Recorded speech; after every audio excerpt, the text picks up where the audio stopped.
I care with doctor Babita में आपका स्वागत है। मैं हूं डॉक्टर बबीता और आज की इस वीडियो में हम बात करेंगे ब्रकनर्स टेस्ट के बारे में। ब्रकनर्स टेस्ट का नाम स्विट्जरलैंड के ऑफ्थेल्मोलॉजिस्ट डॉक्टर रोलैंड ब्रकनर के नाम पर रखा गया है। ये एक बहुत सिंपल स्क्रीनिंग टेस्ट है जो हम ज़्यादातर बच्चों की आंखें चेक करने के टाइम पे करते हैं। ब्रकनर्स टेस्ट करने के लिए हमें सिर्फ एक डायरेक्ट ऑफ्थेल्मोस्कोप की ज़रूरत होती है।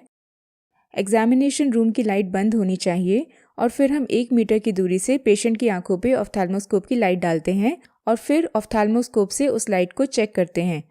लाइट दोनों आंखों पे एक साथ डालते हैं। ऑफ्थेल्मोस्कोप के डायल को घुमा के रेड रिफ्लेक्स पे फोकस किया जाता है। जो लाइट आंखों की बैक सरफेस से वापस रिफ्लेक्ट होती है उसे रेड रिफ्लेक्स कहा जाता है। दोनों आंखों के रेड रिफ्लेक्स को एक साथ चेक किया जाता है और कंपेयर किया जाता है।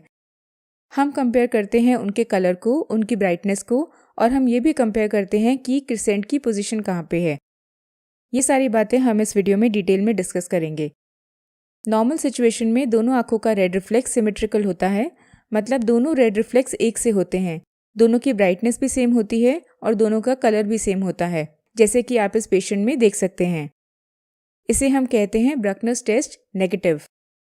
पॉजिटिव ब्रकनर्स टेस्ट काफ़ी सिचुएशंस में देखा जाता है और हम एक एक करके हर सिचुएशन को डिस्कस करेंगे। ब्रकनर्स टेस्ट पॉजिटिव होता है अगर पेशेंट की आंख में कोई मीडिया ओपेसिटी होती है, जैसे कि कैटरैक्ट, विट्रस हेमरेज, कोई कॉर्नियल ओपेसिटी। जैसे कि इस पेशेंट की राइट आंख में मैच्योर कैटरैक्ट है तो इसमें रेड रिफ्लेक्स दिख ही नहीं रहा है, रेड रिफ्लेक्स एब्सेंट है। जबकि दूसरी आंख जो बिल्कुल ठीक है उसमें रेड रिफ्लेक्स नॉर्मल है, इसलिए इसे हम बोलेंगे पॉजिटिव ब्रकनर्स टेस्ट।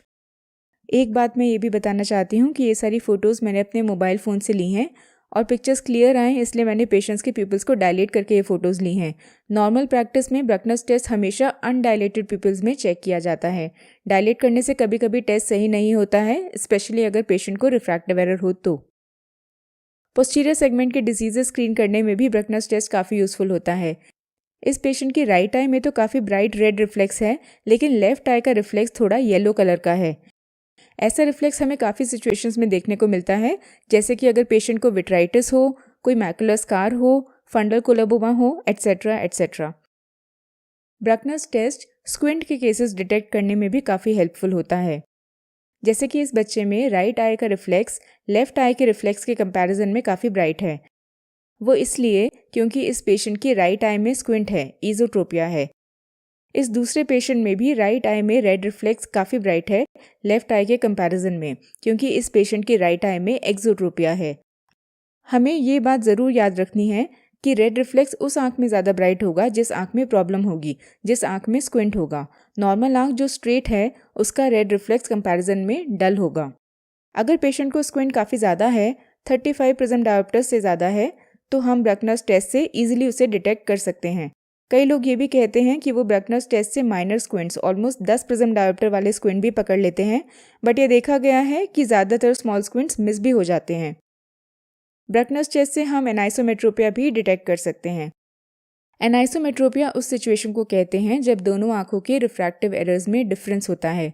जैसे कि इस पेशेंट की right I high plus power की थी, उसमें हाइपरमेट्रोपिया था, जबकि लेफ्ट आंख में कोई पावर नहीं थी, वो ईमेट्रोपिक थी। जैसे कि आप देख सकते हैं कि राइट आई में रेड रिफ्लेक्स काफ़ी ब्राइट है लेफ्ट आई के कंपैरिजन में, इसलिए इस पेशेंट की राइट आई जिसमें रेड रिफ्लेक्स ज़्यादा ब्राइट है वो एबनॉर्मल आई है। लेकिन ये भी देखा गया है कि अगर पेशेंट की आई में बहुत हाई रिफ्रैक्टिव एरर हो तो उन केसेस में रेड रिफ्लेक्स कभी कभी नॉर्मल आई के कंपैरिजन में ज़्यादा डल होता है। एनाइसोकोरिया में भी ब्रकनर्स टेस्ट पॉजिटिव होता है। एनाइसोकोरिया उस सिचुएशन को कहते हैं जब दोनों आंखों के प्यूपिल्स का साइज़ डिफरेंट होता है। जिस आंख के प्यूपिल का साइज़ ज़्यादा बड़ा होता है उस आंख का रेड रिफ्लेक्स भी ज़्यादा ब्राइट होता है। एक और बात जो आपको ध्यान में रखनी है वो ये है कि रेड रिफ्लेक्स का कलर पेशेंट की एथनिसिटी पे भी काफ़ी डिपेंड करता है। जैसे कि जो लोग ज़्यादा गोरे होते हैं उनका रिफ्लेक्स रेड की बजाय थोड़ा ऑरेंज कलर का दिखाई देता है, और जो लोग ज़्यादा सांवले होते हैं उनका रिफ्लेक्स कभी कभी थोड़ा ब्लूइश कलर का भी दिखता है। ये सब नॉर्मल वेरिएशंस हैं। रिसेंटली कुछ स्टडीज़ में ये भी कहा गया है कि रेड रिफ्लेक्स से हम ये भी पता कर सकते हैं कि पेशेंट की आंख में किस टाइप का रिफ्रैक्टिव एरर है। जैसे कि अगर आंख में हाइपरमेट्रोपिया है तो क्रिसेंट की पोजीशन सुपीरियरली होगी, और अगर मायोपिया है तो क्रिसेंट की पोजीशन इन्फीरियरली होगी। पर्सनली मुझे ये बात ज़्यादा रिलायबल नहीं लगती है। ब्रकनर्स टेस्ट एक बहुत ही ईजिली अवेलेबल स्क्रीनिंग टेस्ट है। ब्रकनर्स टेस्ट से हम छोटे बच्चों में आई डिजीजेस डिटेक्ट कर सकते हैं क्योंकि ये बच्चे नॉर्मल विजन टेस्टिंग में कोऑपरेट नहीं कर सकते। ब्रकनर्स टेस्ट करने के लिए नॉन मेडिकल स्टाफ को भी इजीली ट्रेन किया जा सकता है। ये टेस्ट बहुत सिंपल है और बहुत जल्दी से हो जाता है, इसलिए हम ब्रकनर्स टेस्ट से मास स्क्रीनिंग भी कर सकते हैं। बहुत सारे लोगों को कम टाइम में एक साथ चेक किया जा सकता है। लेकिन आपको ये बात हमेशा ध्यान रखनी है कि ब्रकनर्स टेस्ट से आप डायलेटेड रेटिनोस्कोपी को रिप्लेस नहीं कर सकते। ब्रकनर्स टेस्ट से हम सिर्फ उन बच्चों को डिटेक्ट कर सकते हैं जिनको फर्दर इवैल्यूएशन की ज़रूरत है। बच्चों में आई स्क्रीनिंग करने का एक और तरीका होता है फोटो स्क्रीनर, लेकिन वो ब्रकनर्स टेस्ट के कंपैरिजन में काफ़ी एक्सपेंसिव स्क्रीनिंग डिवाइस है। ब्रकनर्स टेस्ट की एक डिसएडवांटेज ये है कि अगर पेशेंट की दोनों आंखों में ऑलमोस्ट सेम रिफ्रैक्टिव एरर है तो वो उस एबनॉर्मैलिटी को डिटेक्ट नहीं कर पाता, क्योंकि उन केसेस में रेड रिफ्लेक्स दोनों आंखों में सेम ही होगा।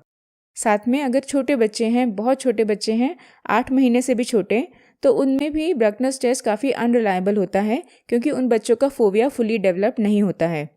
तो ये थी हमारी वीडियो ब्रकनर्स टेस्ट के बारे में। अगर आपको ये वीडियो पसंद आई है तो प्लीज़ इसे लाइक करें और अपने फ्रेंड्स और कलीग्स के साथ शेयर करें। अगर आप ऐसी ही फ्री एजुकेशनल वीडियोज़ देखना चाहते हैं तो प्लीज़ इस चैनल को सब्सक्राइब करके सपोर्ट करें। Thank you very much.